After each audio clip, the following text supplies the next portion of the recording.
கருணாநிதி டிவியில் வர்ற அனைத்து செய்திகளுமே டுபாக்கூர் செய்தி, பொய் செய்தி அப்படின்னு எல்லாருக்குமே தெரியும். காலையிலேருந்து சாயந்தரம் வரைக்கும் 24x7 பயங்கரமாக ஆத்துன்னு ஆற்றுவாங்க. ஸ்டாலின் அவர்களுடைய ஆட்சி இப்படி இருக்குது, சட்டம் ஒழுங்கு பர்ஃபெக்டாக இருக்குது, இரும்பு கரங்கொண்டு பயங்கரமாக அடக்கிட்டு இருக்காரு அப்படின்னு கதையாக பொய்யாக அடித்து விடுவாங்க.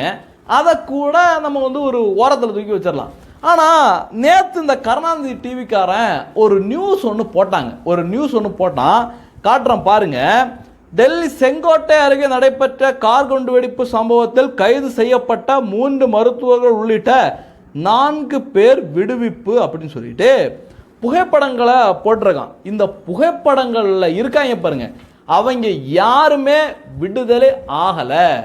அதற்கு மாறா இதில் இருக்காங்க பாருங்க, எல்லாருமே அந்த தாக்குதலில் சம்பந்தப்பட்டவங்க, அவங்க தான் அதுக்கு காரணம் அப்படின்னு விசாரணை ஏஜென்சிகள் உறுதிப்படுத்தி இருக்கு. ஆனால் அதையும் தாண்டி இந்த கருணாநிதி டிவிக்காரன் எவ்வளோ வன்மமான செய்தியை வெளியிட்டு இருக்கான் பாருங்க. அதுலேயும் பார்த்தீங்கன்னா கொடூரம் என்ன அப்படின்னு பார்த்தீங்கன்னா, டெல்லி குண்டுவெடிப்பில் 15 அப்பாவி மக்களை கொல்ல காரணமாக இருந்து தற்கொலைப்படை தாக்குதலில் உயிரிழந்தான் பாருங்க தீவிரவாதி, அவனுடைய புகைப்படத்தையும் போட்டு எல்லாரும் விடுதலை ஆயிட்டாங்க அப்படின்னு இந்த கருணாநிதி டிவிக்காரன் என்னென்ன கதையை அடிச்சு விட்டுருக்கான் பார்த்தீங்களா.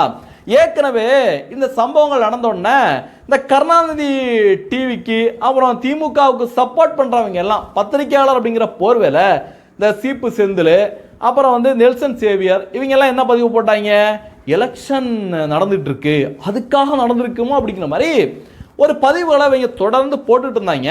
இப்போ பார்த்தீங்கன்னா அதில் சம்மந்தப்பட்டவங்களை எல்லாரையும் விடுதலை பண்ணிட்டாங்க அப்படிங்கிற மாதிரி ஒரு பிம்பத்தை கட்டமைக்கிறதுக்கு கருணாநிதி டிவி தொடர்ந்து வேலை பார்த்துட்டு இருக்கான்.